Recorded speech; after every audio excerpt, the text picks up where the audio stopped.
tingin ko bilang isang babae, napakahalaga ng pag-aayos kasi para sa akin, nagre-reflect siya sa pagkatao mo. Siyempre, pag nakikita ka na maayos, parang maganda yung perspective sa'yo ng isang tao.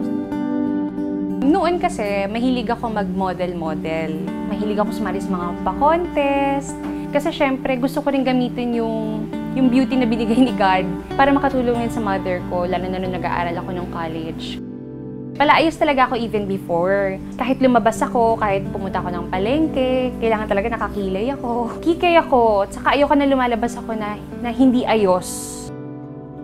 Yun yung mga pictures ko noon, nung payat pa ako. Nung mahaba pa yung buhok ko. Ngayon, ito na ako at okay, tanggalin ko. Ayan.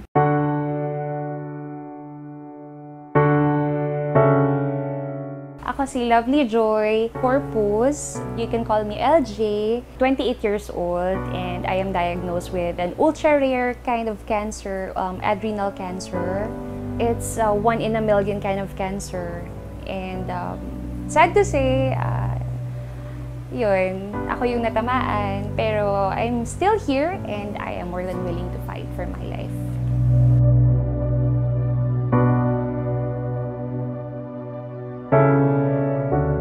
Siyempre, mahilig nga ako mag-ayos.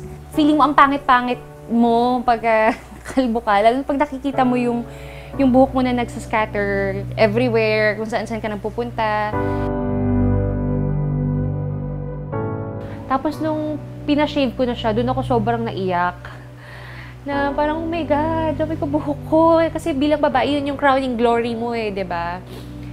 Parang, sabi ko, oh my God, parang hindi ko nakita ni sa gunita ko na makakalbo ako. Oy. Bango pa rin. Ayan. Sinave ko talaga siya. Haba yan eh. Parang nakaganon yata ako nun. Tapos pinutol. Ayan, nakaganyan siya. Tapos ginupit ng ganon. Tapos yung iba, pinupit na. Mahaba siya talaga yung buhok ko. Para akong mermaid. Nakakamiss naman yung hair ko. Ay, grabe. Yan, sana bumalik na yung hair ko. Yung unang bucket list ko was, yun nga, yung pictorial. Yun nga, binigay ko yung bucket list ko. For me naman kasi, I realized na kailan mo pa gagawin yung mga bagay na to pag wala ka na? Di ba dapat ini-enjoy mo yung bawat araw, bawat sandali ng buhay mo? So, why not do crazy things while you're still here, while you can?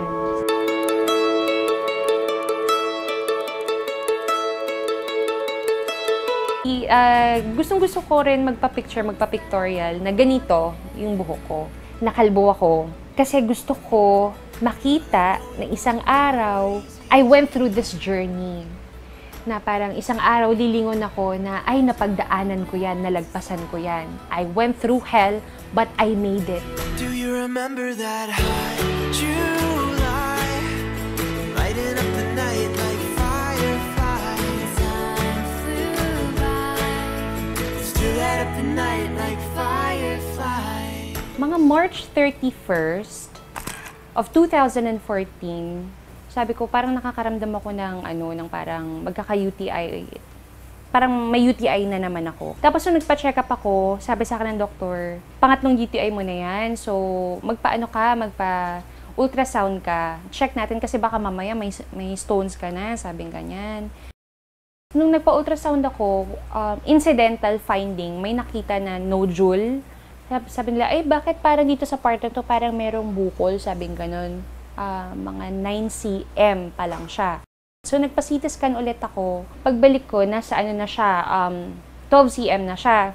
Sabi sa akin, kailangan nating malaman kung benign siya or malignant. Na-operahan ako noong May 2014. Nung tinanggal siya, yung bukol ko nasa 14 cm na. Para siyang kasing laki ng ulo ng baby. Yeah, parang ganyan. Supposedly, ang gagawin sa akin was adrenalectomy lang. Yung parang isa lang guhit na ganyan. Pero ang nangyari, parang exploratory. Nag-extend dito, tapos hanggang dito. So, bukang-buka yung tiyan ko. Actually, it took me parang a month bago ko nalaman yung result ng biopsy. Kasi pinasa-pasa nila yun sa iba-ibang doktor to confirm kung ano nga. Kasi parang hindi sila familiar dun sa case ko. Sabi ko, so doc, diretsuhin niyo na po ako. Ano po bang resulta ng biopsy ko? Tapos sa pabuntong hininga siya. Tapos I was expecting and I was praying na ang lalabas sa bibig niya, huwag ka mag-alala, benign lang. Pero sabi niya, I'm sorry. Nung binitawan niya yung salitang I'm sorry, sabi ko, oh my God. Sabi ko, parang hindi na maganda. Sabi niya, it's malignant. Sabi niya, it's cancer. Stage 2, sabi niya, during that time. Kasi nga daw, masyadong daw malaki yung bukol, sabi niya. So, sabi ko, makikure naman po, di ba? Sabi kong ganun.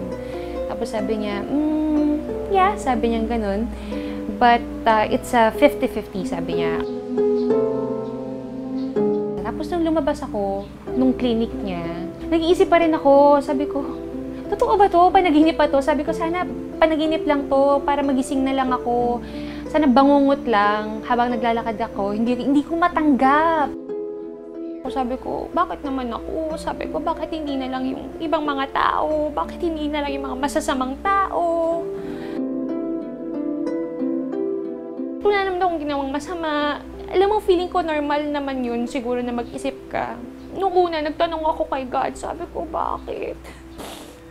Tapos, na-realize ko na, dapat pala hindi ko kina-question si God. Baka naman, challenge sa akin. There's not a simple explanation for the things that I feel. Ako si Chris Rocha, isang music, events, and portraits photographer. Kadalasan sinushoot ko mga musikero, celebrity, mga iba't ibang tao na gusto magkaroon ng magandang portraits. 1, 2, 3. I can't love you. Ako pag nagtitake ako ng photos ng kahit sinong subject ko, gusto ko na-capture is yung natural nilang itsura, hindi yun talagang pinapapost. So kaya maganda rin yung pinapatawa, mas lumabas yung natural nilang itsura. Kesa yung sasabihin ko mag-smile ka, pero pilit lang, di ba? Fighting the man that I am trying to be. So, medyo nahihiya pa ako. Kasi parang feeling ko ang pangit-pangit ko sa camera, ang laki-laki ko. Pero nung tumagal-tagal, naging comfortable na rin ako. Tapos na-miss ko nga yung pagpipictorial, nakaka-happy, nakakagaan ng loob. I don't know what this is, but I'm feeling it. Try keeping distance, but I've got more than gravity pulling me. I've got more than gravity pulling me. Nung nakita ko yung mga pictures, sobrang ganda. Ang saya-saya ko. Sabi ko, ay, nako, ito yung mga memories na i-keep ko talaga. Talagang something that I would be so proud of pagdating ng araw. Pag nagkaanak ako, sabi ko, ay, tingnan mo si Mami nung during that time, sa journey niyang yan. Oh, ang ganda pa rin.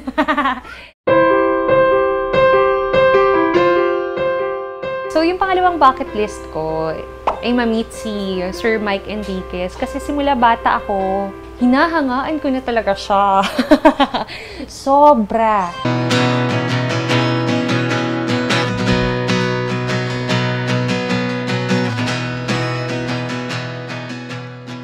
Nalalaglag yung puso ko. Hey. Oh my God! Oh my God! Sir, good evening po. It's nice to meet you, sir. Thank you. Oh, I'm so happy, sir. Hi. Ang saya-saya ko po. Sobrang idol ko po kayo since I was high school. How are you? Well, I just had chemo po noong last week. Oh. I'm still on chemo. Kailan mo cycle? 17 po. And how is it? I'm so far so good po. And I am so happy, sir. Kasi actually, I took up Communication Arts Mass Comm kasi because of you. Crush ko po kasi kayo. Sir, I'm sorry. Crush ko po. Ako iyak na. Super. Crush ko po talaga siya. Since, ay, natutuwa po It's good talaga for you to ako. be inspired kahit na isang katulad ko lang. Ay, hindi po. Ang taas po ng pagtingin ko sa inyo, sir. Sabi ko, magpagaling siya at paggaling niya, bumalik siya dito sa GMA. Oh my God. Puntahan niya ako. Oh my God. Okay? On camera to. Okay? Thank you, sir.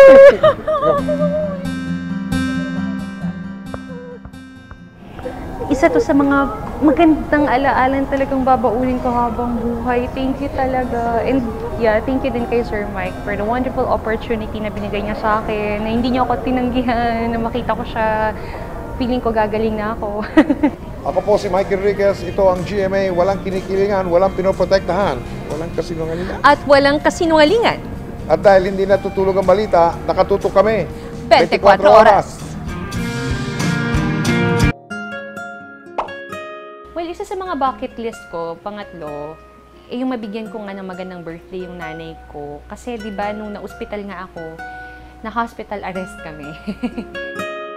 June 2, nasa ospital kami, tapos tinitingnan ko siya. Sabi ko, ano ba naman tong klase ng birthday ng nanay ko? Binigyan ko siya ng problema, ng sakit sa ulo. Parang birthday niya to 60th birthday niya eh. Dapat pinapasaya ko siya. Tapos ito yung ibibigay ko sa kanya, sabi ko ganun. Tapos sabi ko, ang lungkot-lungkot naman ng nanay ko. Sabi ko, hindi niya deserve to. Hindi niya talaga deserve yung ganung pain. Hindi niya deserve yung ganung lungkot.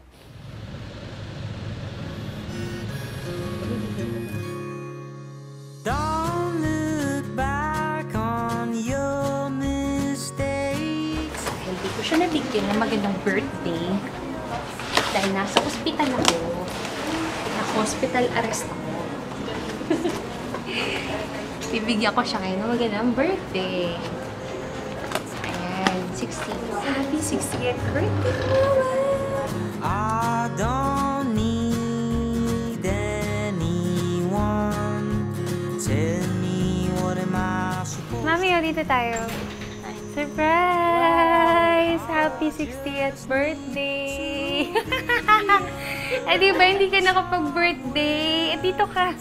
Flowers, Mami. Ah! Hey! Don't look back on your mistakes. Have a little time for yourself. Happy birthday to you. Happy birthday to you. Happy birthday, happy birthday. Happy birthday to you. Oh, wish ka muna. Secret. I'll go. Have a Yay! Okay.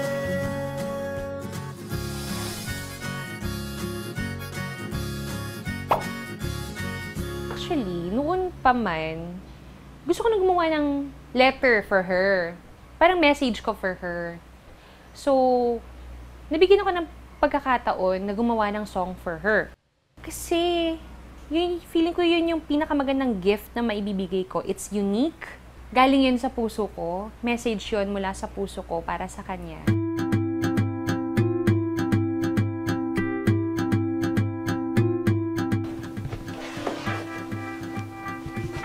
Hi! Good afternoon. Hi. Hayo. Hi, I'm LG. Mayo. Hi. Yes. Yan. Siya yung nag-help sa akin mag-compose ng song for my mom. Ayan. Nice to meet you. Okay. I-record na namin siya.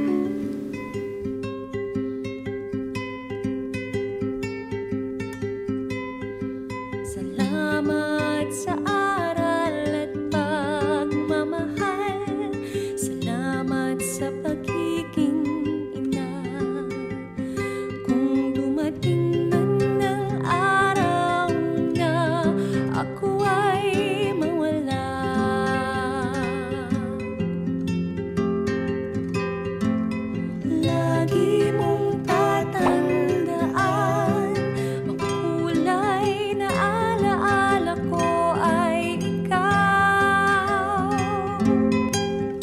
hinanap ko yung pinakang may impact dun sa letter.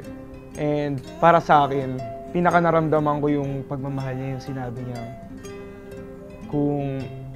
Kung dumating man ang araw na ako'y mawala, lagi mong tatandaan, pinaka magagandang alaala ko ay ikaw. Nagsasabi siya ng malalambing na salita sa kanyang ina. So parang ang gagawin nating vibes at melody is malambing din, parang lalabay. Lagi mong tatandaan, makukulay na alaala ko ay ikaw.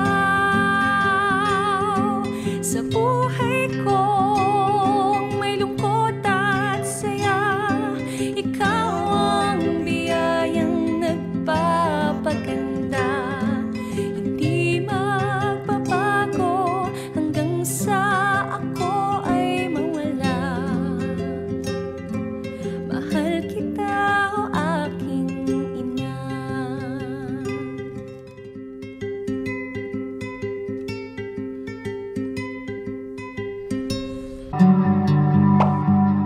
Isa sa mga bucket list ko nga is makapag-perform ulit sa teatro. Kasi feeling ko pagka nasa teatro ako, ibang tao ako eh. When the morning comes, I'll claim it. I don't wanna waste one moment. Wow! Ay! Namiss ko to! Wow! So if you find my Yung pinakaunang role ko nung nagteatro ako was Queen. Kasi highlight kasi nung college namin, yung play is Buhay ni Liam de la Paz. Siya kasi yung patron saint ng school namin.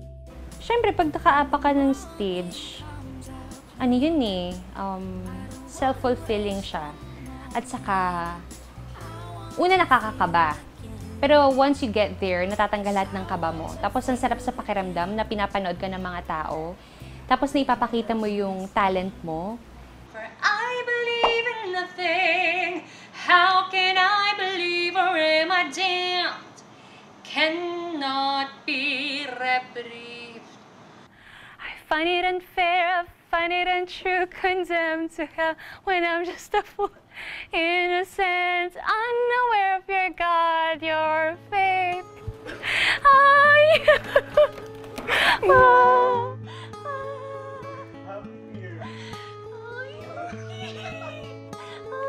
You're one of the strongest persons I know.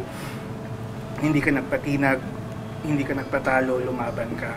Pero be strong and we're always here for you. Pero parang ang saya ng balikan, parang kung meron akong babalikan sa buhay ko, yan yung pinakamasaya na gusto kong balikan at uulit-ulitin ko. Parang yun yung pinakamagandang memory ng buhay ko. I have fought a good fight. I took the risk. Lumaban ako. Dumating man yung araw, wala akong pagsisisihan. Kasi alam ko na matapang kong hinarap to. At alam ko na isang araw, gagaling ako. Kasi kasama ko ang Diyos sa journey kong to. At inspirasyon ko, yung mga mahal ko sa buhay, yung nanay ko, siya yung will to survive ko. Siya yung will ko para mabuhay.